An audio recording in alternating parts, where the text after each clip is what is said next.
அறையில் ஏன் ever silver பாத்திரங்கள் பயன்படுத்தக்கூடாது தெரியுமா?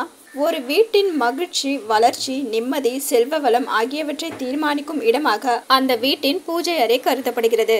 பூஜை அறையில் புனித தன்மை இருந்தால்தான் நாம் செய்யும் பூஜைகளுக்கு பலன் கிடைக்கும். நம்முடைய வீட்டில் நாம் வணங்கும் தெய்வம் வந்து குடியேறும்.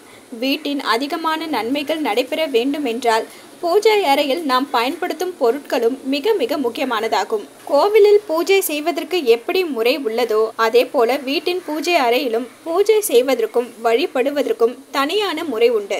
ஒரு வீட்டின் பூஜை அறை என்பது இறை சக்தி மற்றும் நேர்மறை ஆற்றல்கள் நிறைந்திருக்கும் இடமாகும். பூஜை அறை அமைக்கும் இடம் இறை சக்தியை ஈர்க்கும் காந்த தன்மை பெற்றிருக்கிறதா என்பதை பார்த்துதான் அமைப்பார்கள். அதனால்தான் வீடு கட்டும் போதே பூஜை அறை இந்த திசையில் இருக்க வேண்டும், சாமி படங்கள் மற்றும் விளக்கு இந்த திசை நோக்கி இருக்க வேண்டும் என வாஸ்து சாஸ்திர முறைப்படி கட்டுகிறோம். பூஜை அறை மட்டுமின்றி சமையல் அறை, படுக்கை அறை என அனைத்தும் அதற்குரிய இடத்தில் வைத்தால் மட்டுமே அதன் முழுமையான ஆற்றலை நம்மால் பெற முடியும். வீட்டின் பூஜை அறை இருக்கும் இடம் மட்டுமின்றி அதில் நாம் பயன்படுத்தும் பொருட்களும் மிக மிக முக்கியமானதாக இருக்கும். காரணம், பூஜைக்கு என்று நாம் பயன்படுத்தும் பொருட்களை மற்ற விஷயங்களுக்காக பயன்படுத்த மாட்டோம். அதோடு அந்த பொருட்கள் நிரந்தரமாக பூஜை அறையிலேயே இருப்பதாக இருக்கும்.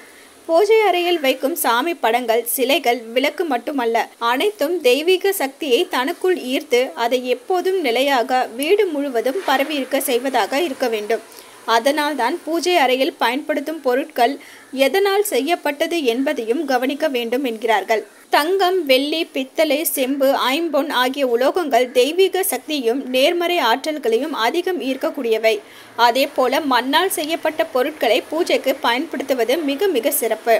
இது தெய்வீக தன்மையை அதிகம் ஈர்க்கக்கூடியதாகும். இதனால் தான் கோவில் கோபுரங்களில் இருக்கும் கலசங்கள் கூட இந்த குறிப்பிட்ட உலோகங்களால் செய்யப்பட்டவையாக இருக்க வேண்டும் என சொல்கிறார்கள். ஆனால் எவர் சில்வருக்கு எதையும் ஈர்க்கும் தன்மையோ அந்த சக்தியை வெளியிடும் தன்மையோ கிடையாது. அதனால் தான் தெய்வ வழிபாட்டிற்கு எவர் சில்வரை பயன்படுத்தக்கூடாது என்கிறார்கள். தெய்வத்திற்கு நைவேத்தியம் படைப்பதற்கு எவர் சில்வரால் ஆன பொருட்களை பயன்படுத்தக்கூடாது. விளக்கு அல்லது கலசங்கள் அல்லது அன்னபூரணி சிலைகள் வைப்பதற்கு எவர் சில்வர் தட்டுக்களை பயன்படுத்தக்கூடாது.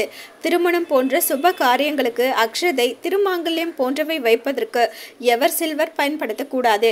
ஹோமத்திற்கு பயன்படுத்தும் பொருட்கள், பூக்கள் ஆகியவை வைக்க எவர் சில்வர் தட்டு அல்லது கிண்ணங்களை பயன்படுத்தக்கூடாது. பூஜை அறையில் தீர்த்தம் அல்லது சாமிக்கு நீர் வைப்பதற்கு எவர் சில்வர் பாத்திரங்களை பயன்படுத்தக்கூடாது. அலோ சிட்டி டிவியை லைக் பண்ணுங்க, ஷேர் பண்ணுங்க, மறக்காம சப்ஸ்கிரைப் பண்ணுங்க.